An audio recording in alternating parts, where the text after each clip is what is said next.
Terima kasih Anda masih bersama kami dalam Berita Banten. Bagi Anda yang baru saja bergabung, kami hadirkan kembali 3 berita utama hari ini.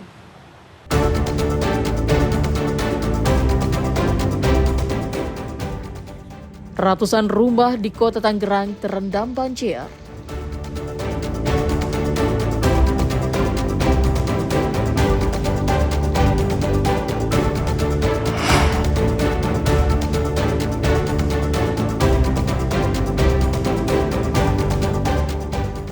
Dana dari BGN belum cair, dapur MBG di Menes sementara berhenti beroperasi.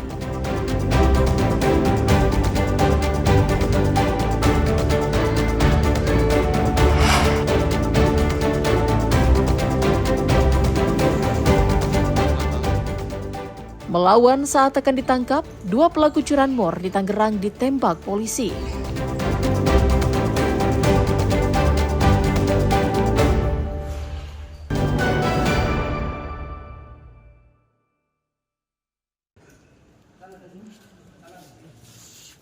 Pelan-pelan bang. 2 spesialis curanmor berinisial IS dan AS ditangkap polisi saat sedang bertransaksi di daerah Puri Kembangan, Jakarta Barat.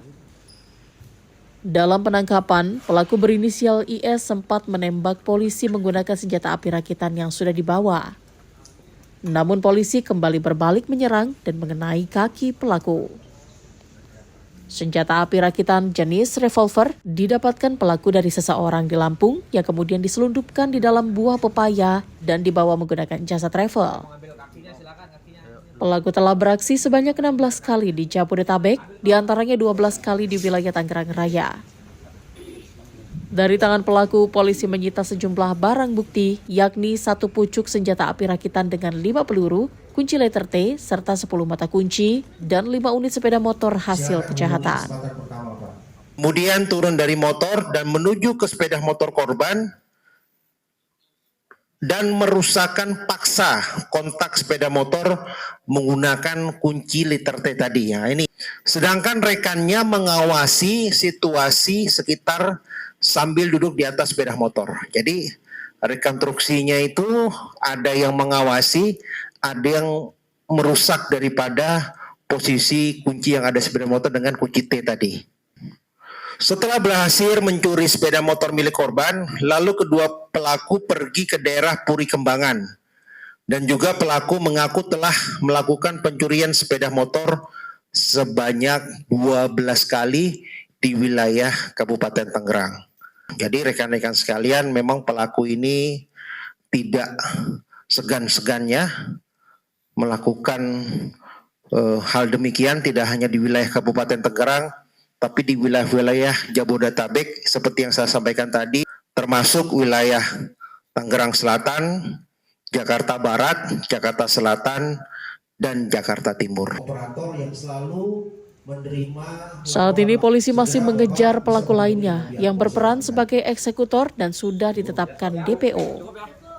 Ariel Maranus dan Syabudinatar melaporkan dari Tangerang Selatan.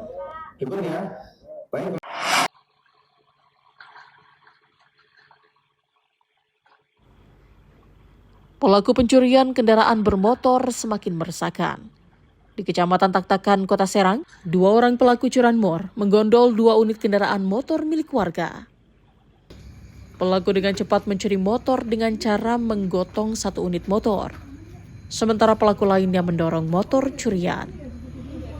Pemilik rumah baru mengetahui 2 unit kendaraan motornya yang biasa digunakan untuk bekerja itu hilang dari anaknya saat pagi hari. Korban kemudian langsung mengecek CCTV dan memastikan motor miliknya dicuri. Pencurian terjadi sekitar pukul 3:30 pagi. Menurut korban, di daerahnya memang rawan terjadi pencurian karena malam kejadian, selain 2 motor yang hilang, sejumlah pintu kos-kosan juga dibobol, meski tidak ada barang yang hilang. Kejadiannya sih begitu cepat ayah. Nah posisi itu tadi malam aku sekitar jam 12 itu baru masukin motor. Jam 12 itu dua-duanya aku masukin seperti biasa ya. Tiap hari juga aku masukin dikunci setang. Mungkin kalau alarm tadi malam kayaknya lupa kali ya. Nah biasanya aku tuh tiap malamnya hampir subuh tuh nggak pernah tidur. Tiba-tiba tadi malam tuh bawaannya ngantuk, suami juga sama, capek, ngantuk. Ya, jam 2 itu sempat belum tidur. Kayaknya aku tuh benar-benar tidur pulasnya itu sekitar 2:30-an. Nah, kejadiannya itu di jam 3:30, jam 4 lah. Udah. Jadi ketahuan pas pagi itu? Pagi di 6:30 begitu anak bangun tidur, mau mandi, mau berangkat sekolah, dia kaget tuh karena pintunya ngebuka. Nanya lah, mama motornya kemana? Aku jawab, tuh ada di samping. Nggak ada mah, motornya nggak ada dua-duanya, pintunya kebuka. Keluarlah saya sama suami bangun tuh. Di situ tuh kita nggak bisa ngomong apa-apa, cuman kayak bengong, ini mimpi nggak ya gitu tuh.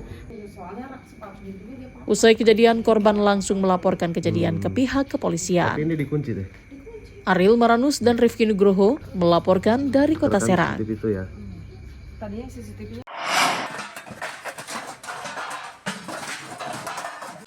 Program Makan Bergizi Gratis atau MBG yang berjalan secara nasional tidak hanya memberikan manfaat gizi bagi para pelajar, namun juga meninggalkan tantangan baru, yaitu tingginya timbunan sampah organik dari dapur penyedia makanan. Di Kota Serang, sekelompok pemuda yang tergabung dalam Paguyuban Pemuda Literasi Global atau PPLG melihat masalah tersebut sebagai peluang untuk berinovasi. Mereka mengubah limbah organik menjadi maggot, pupuk, dan pakan ternak. Sisa makanan para siswa, mulai dari lauk, sayur, hingga nasi, dikumpulkan dan dikirim ke bank sampah PPLG di wilayah Lopang Gede, Kelurahan Lopang, Kecamatan Serang.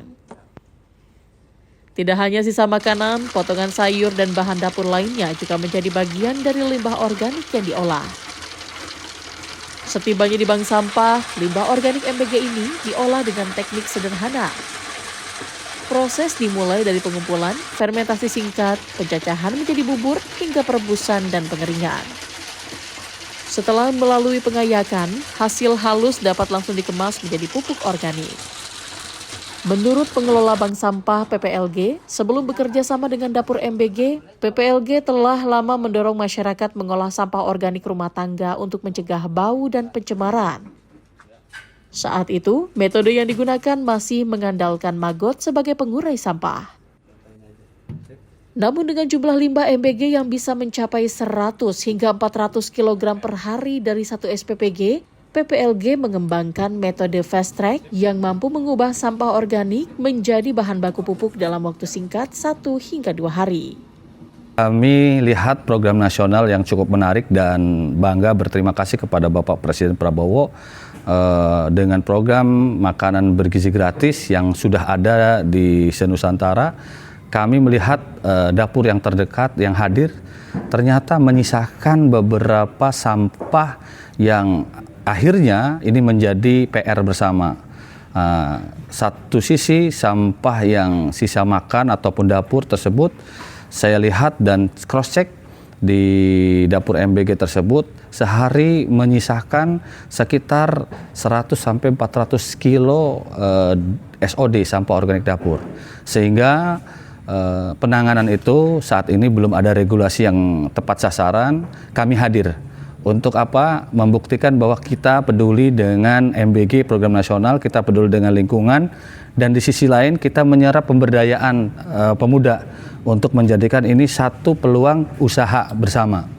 Nah dari situ, alhamdulillah kami mencoba menginovasikan kondisi tersebut, bukan hanya dengan magotisasi, tapi bagaimana percepatan pembuatan pupuk organik dengan fast track. Kerjasama ini disambut baik oleh pengelola SPPG, terutama untuk mengatasi bau dan volume sampah organik. Juga ingin sampah ini juga mempunyai produk yang bermanfaat untuk masyarakat. Oleh karenanya pada tanggal 1 Oktober kita sudah membuat perjanjian kerjasama dengan pihak bank sampah. Kemudian kita berproses dan alhamdulillah sampai saat ini kita masih menjalin kerjasama dengan Bank Sampah Kota Serang. Adapun sampah-sampah yang diangkut oleh Bank Sampah Kota Serang yaitu sampah yang organik dan non-organik. Sampah organik misal kayak kardus, kemudian kayak botol-botol plastik, dan juga kalau yang organik itu biasanya sisa-sisa dari sayuran, nasi-nasi yang tidak terpakai ataupun yang tersisa, itu bisa didaur ulang oleh bank sampah. pengelolaan limbah MBG bukan hanya menyelesaikan masalah, tetapi juga memberi manfaat ekonomi warga. Ariel Maranus dan Rifki Nugroho melaporkan dari Kota Serang.